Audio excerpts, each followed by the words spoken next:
Dobre. Milé dámy, vážení páni, ako jeden zo zastupiteľov slovenských reperov sa k vám prihováram z hlavného mesta Bratislavy z Petržalky. Naša organizácia s názvom Hudba z dola pred pár dňami zachytila správu, ktorá vyzýva slovenský ľud k narušeniu dnešného systému a dosadeniu vládnucej špičky. Musím vás upozorniť, že sa nejedná o žiaden vtip ani zlý úmysel. Že sa nejedná o žiadnu habaďúru alebo propagáciu, ako ste mohli zažiť pred časom od novinára Nicholsona, ktorý zmotal hlavy tomuto národu, pričom si promoval svoju knižočku. Žiadny Germán, žiadny Anglán, žiadny Američan alebo Kanaďan, ale Slovák ako repa môže ľudí spojiť a tým začať novú etapu dejín v našej krajine. Slováci sú neoddeliteľnou súčasťou slovanských národov, ktoré sídlia v Európe. Čelili viackrát hrozbám, nátlakom a intervencií zo strany Uhrov, fašistických Nemcov a tiež komunistov. Ako všetci vieme, z histórie nikomu sa nepodarilo hrdých Slovákov zdehonestovať tak, ako je tomu dnes. Dnes je naša zem a náš kraj v žalostnom stave iba vďaka elitám, ktoré pôsobili a pôsobia od dnešnej revolúcie. Slováci bez cti, hrdosti a chrbtovej kosti sú manipulovaní zahraničnými veľmocami, ktoré ovládajú a diktujú kroky našim papalášom.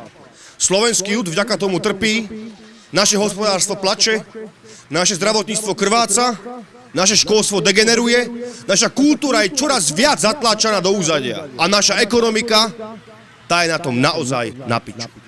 To, čo Adolf Hitler chcel spraviť vojenskou silou s našim národom pred rokmi, sa novodobému Nemecku podarilo spraviť bez jediného výstrelu.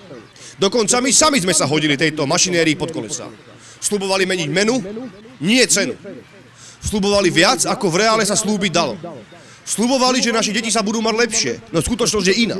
Už od dnes sa dá predpokladať, že ak to takto pôjde ďalej, z našich detí budú ešte väčší otroci ako my teraz.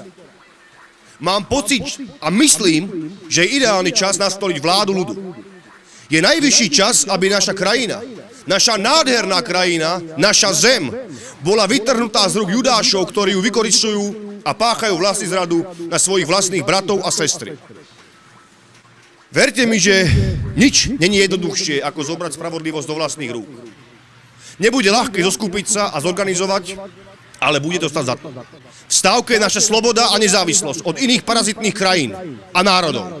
V stávke je budúcnosť našich generácií. Uvedomujem si, že vládnuce elity majú plnú podporu médií, ktoré tiež vlastnia a ovládajú zahraničné spoločnosti. Ale takisto si uvedomujem, že kultúra ulic má neobmedzenú moc, ktorá sa dá použiť v prospech národa na zastavenie šikany a neľudského bezcharakterného zaobchádzania zo strany zapredaných a skorumpovaných hercov vo vládnutých pozíciách. Vyzývam reperov, hudobníkov a muzikantov k tomu, že je potrebné urobiť kroky, o ktorých sa v budúcnosti bude ešte veľa rozprávať. Kroky, ktoré budú oslavované ďalšími generáciami, ktoré prídu po nás. Ulúpené majetky sú v astronomických číslach. Podľa mojich výpočtov pri prerozdelení tejto sumy medzi všetkých občanov, každému na hlavu, prípadne zhruba okolo 2,5 milióna eur. Každému jednému Slovákovi. Zatiaľ, čo my drieme biedu a žijeme z mesiaca na mesiac, oni sa nám smejú a skáču nám po hlavách. Dnešným dňom začína nábor do odboja proti tejto garnitúre. Dnešným dňom sa začína nová etapa slovenského ľudu, ktorý sa potrebuje zbaviť buriny, ktorá tu tak dlho rástla. Sláva, česť a bratstvo. Dajme dole okovy a zoberme si, čo je naše. Hudba z dola sa pripája k trikolóre a vyzýva všetkých, ktorí s ňou spolupracujú, aby sa pripojili taktiež. Začína nová éra slovenského národa, slovenského ľudu a našej krajiny. S pozdravom, verný Slovan Denisovan. Dovidenia.